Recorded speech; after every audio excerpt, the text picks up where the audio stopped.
Welcome to my channel. This is Bruce the Boss, and Florida Governor Ron DeSantis declares potentially a Cold War with the state of Georgia, depending the outcome of the upcoming election. By the way, if you're not yet subscribed to my channel, go ahead and subscribe to my channel. Your subscriptions go a long way with allowing you to put out new content, as well as any and all of your interactions on this video. So also like this video, comment on this video, share this video. All right, we'll be getting into it, though I do want to apologize for the mess behind me, expecting baby number one, and I've been very blessed thus far with a lot of loved ones sending in a lot of things in preparation for that, which is set to come May, June, and it's kind of taken over my spare room here, so to speak. So bear with the mess behind, but let's get into it. So if you haven't heard already, Governor Ron DeSantis has dropped this little bombshell or little message or nugget at a press conference recently. I just want you to know we really appreciate our Georgians. If Stacey Abrams is elected governor of Georgia, I just want to be honest, that will be a Cold War between Florida and Georgia at that point. I mean, I can't have Castro to my south and Abrams to my north. That'd be a disaster. So I hope you guys take care of that and we end up in good shape. I think the LGBTQ community, the media, Disney weren't enough for Ron DeSantis to pick fights with, and I'll be probably talking about what's happening with Disney and the whole Don't Say Gay bill or the Parental Rights Act in a separate video later on. But as if those battles weren't enough, he's now drawing attention and or potentially picking a fight with gubernatorial Democratic candidate in Georgia, Stacey Abrams, and if she wins, declaring a Cold War between them, Florida, and Georgia, which honestly, I believe this whole country is in the midst of a cold civil war that not enough people are really talking about the seriousness and reality of it, although a lot of people have already brought up that discussion and or topic, and are also an alarming number of people in high profile positions talking about peaceful divorce, but that is neither here nor there. What's happening with Georgia and Florida? Now, Ron DeSantis has yet to really clarify what that means and or what he'll do in response if Abrams were to by somehow, some miracle, pull out an upset win over current Governor Kemp of Georgia in the 2022 election. You know, are we talking about an embargo, increased taxes on anything coming in or imported goods from Georgia to Florida, stoppage of interstate commerce? Like, what does that entail? What would he do to follow up with that threat? Not too sure. Now, we are living in a situation where you have kind of two different realities. Unless if you are falling in tow with the policies and or agenda with a lot of those in the mainstream or far left camp that happens to be under the Democratic umbrella. If you're not under that camp, that umbrella, whether you're an independent libertarian and or Republican and or obviously anarchist, then you're all under one, you're labeled under one camp, and it's a war of two different realities of how you want to live your life, what's going on, and what needs to be done to attack this. Now, I honestly don't see Stacey Abrams as really winning this, and with all of the success and popularity and pulse of the people that Ron DeSantis seems to have, and he's probably just using his increased star power and attention and or platform to help draw people out to vote. Otherwise, beware of the consequences, as bleak and or vague as they may be. But I honestly believe, as many people believe, is that the Democrats are going to get a shellacking, a complete knockout, practically a complete knockout in the 2022 midterm elections across the board. As far as Georgia, Stacey Abrams narrowly lost to Kemp in 2018. Now is when she was still relatively unknown, but highly popular and considered very charismatic, but it was still a narrow defeat that she still has yet to this day, 4 years later, has yet to concede to her loss. But she's running again, and the Democrats are going into the 2022 midterms with a major black eye. It's just been their handling or mishandling of everything over the last 2 years, and they've been front and center at the core or cause of our current plight and our situation.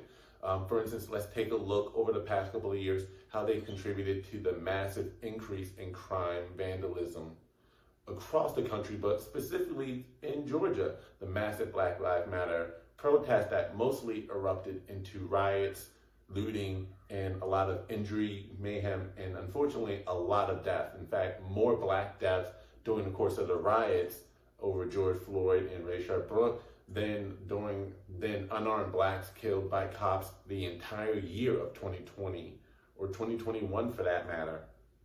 And you see that also play out in Atlanta in terms of, especially after the Rayshard Brooks situation, you have such a rising crime that one of the most prominent and populated sections of the city of Atlanta, the most populated city in the state of Georgia, I believe it's called Buckhead, or northern center of the city of Atlanta, is literally not just talking about, but putting into motion plans for succession, or trying to, although due to the things of Lieutenant Governor and state legislator, state senator of Georgia, they have been able to so far successfully keep succession of Buckhead off of the ballot in the upcoming 22 elections. But the talks are real. A super PAC, $1 million super PAC, is underway in the county of Buckhead, or the section of Buckhead in the city of Atlanta, is being developed and is actually having major movement because of the crime wave. And what's contributed to the crime wave is the Democrats' not just acceptance of the Black Lives Matter Marxist rhetoric, but also the actual defunding of many police stations that were already in a lot of ways underfunded and understaffed already, not to mention demonization and demoralization of the police to not want to do their job, and the persecution of said cops from actually being able to do their job correctly, and then at the same time emboldening criminals and or normal citizens to act out in whatever way they see fit and receive almost zero to minimal consequences for said action. Again, speaking of an Atlanta, Georgia native, Rayshard Brooks, the cops, if you watch the video, did practically everything right and were as pleasant and courteous with Rayshard Brooks as they could possibly be leading up to his drunken arrest and then his assault of said officers. What are the officers supposed to do? It's gotten to the point where you're telling cops to literally do nothing and allow individuals to assault you and or just flee and get away, because anything you try to do to apprehend them, you face prosecution, because there's really no way in a situation like that when you have people like Rayshard Brooks and or Mike Brown who will willingly resist arrest and assault an officer of ever coming in peacefully. It's gonna escalate into an altercation, but you've gotten to the point where you're emboldening these criminals to be able to do whatever they want, be protected by their community, by the media, and seen as, if not heroes, victims and or martyrs for the cause, regardless of what they do to escalate it. And you demonize cops for just being able to do their job, which has resulted in crime waves all over the country. But speaking and specifically to Georgia, it's led to talks of secession in the city of Atlanta and the section of Atlanta called Buckhead. So you have the crime wave, rising crime wave, that has turned the people against the Democratic Party. You have this grooming, which again, I'll talk about in another video, especially on this boycott of Disney and the fight between Disney and Ron DeSantis, is grooming of children in the public school, and this talk of sexualizing kids and or exposing them to sexual material at too young an age. It's one thing to have sex ed in high school and maybe even in the latter part of junior high, middle school, around 7th and 8th grade. It's another to have sexual content and or sexualized books and or pornographic books in the public schools of elementary and or potentially middle school. There's this one woman in Cherokee County, Georgia, which is about as traditional and possibly as about conservative as you can get, having a fight with her children's school board over sexualized material. Take a quick listen.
which is ironic that the school board tried to shut her conversation down as she was reading excerpts from a book from her kid's school, and they're shutting it down saying this is inappropriate for kids. And she's like, don't you see the irony in that is that you are allowing this book in my kid's school to be able to pick up and read for their pleasure and their leisure outside of any kind of supervision. This is happening in Georgia. They're seeing it. Parents are mobilizing and starting to pay attention to what is happening and what is being secretly taught to their kids, and they're pushing back in Georgia of all places. And that's going to turn them away. Not to mention looking at the recession that no one wants to talk about, that this country seems to be already practically in, if not accelerating towards, and a recession that was caused by a lot of Democratic policies, and not to mention inflation. Because what you expect to happen when you lock down an entire country, an entire economy, while at the same time printing money like it's nobody's business, not producing anything to back up that money, you're going to devalue the money. Because when you just keep producing and there's nothing backing it up, you're going to devalue your dollar. That should have been foreseen, especially with all of these the increased spending, $1 trillion packages, stimulus, the Build Back Better, saying we're going to spend another $3 trillion on top of the low production we're already doing and increased spending across the board. So we're seeing inflation happen. We're seeing recession as a result of many restrictions. And then there's the blowback to the assaults on personal freedom. Let's not forget, who was it that was assaulting individuals' ability and their right to be able to work?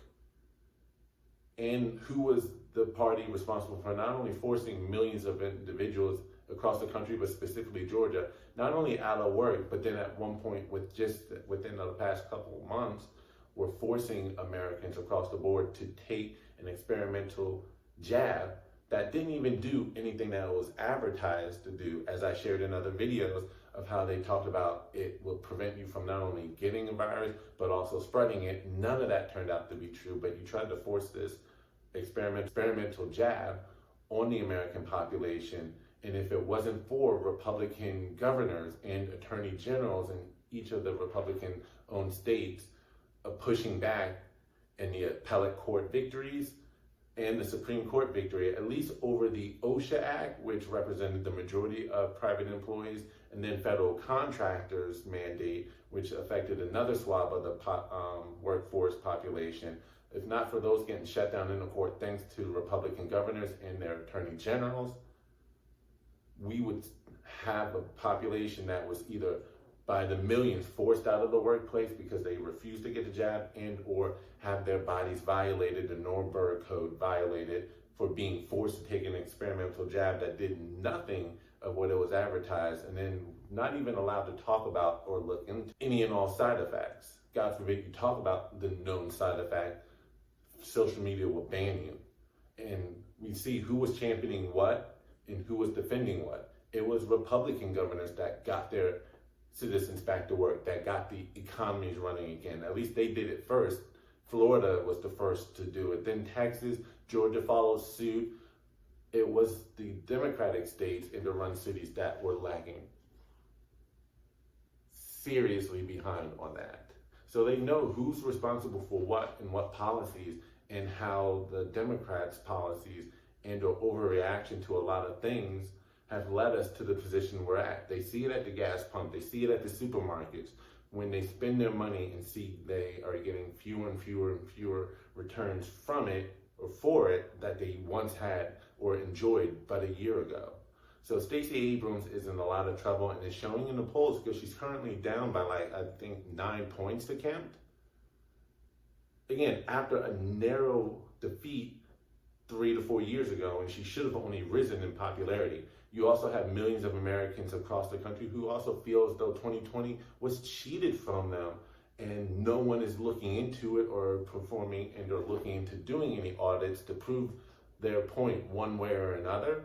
And so you have a lot of individuals, a lot of voters who are frustrated, upset, and looking for a little bit of payback. And so we'll see how this all plays out. I think Stacey Abrams is definitely in trouble. The Democrats as a whole will be in trouble in 2022. But let me know what you think in the comment section regarding whether or not Ron DeSantis is serious about a cold war with Georgia. Will that happen? Do you think Stacey Abrams has a chance of winning? What do you think about her chances or Governor Kemp's chances? Will Georgia remain red or will they flip blue? And the state of the country in terms of the cold civil war that is literally happening right before our eyes. And let me know what you think in the comment section below. This is Bruce the Boss. Don't forget to subscribe to this channel, like this video, comment on this video. I'm out. Peace.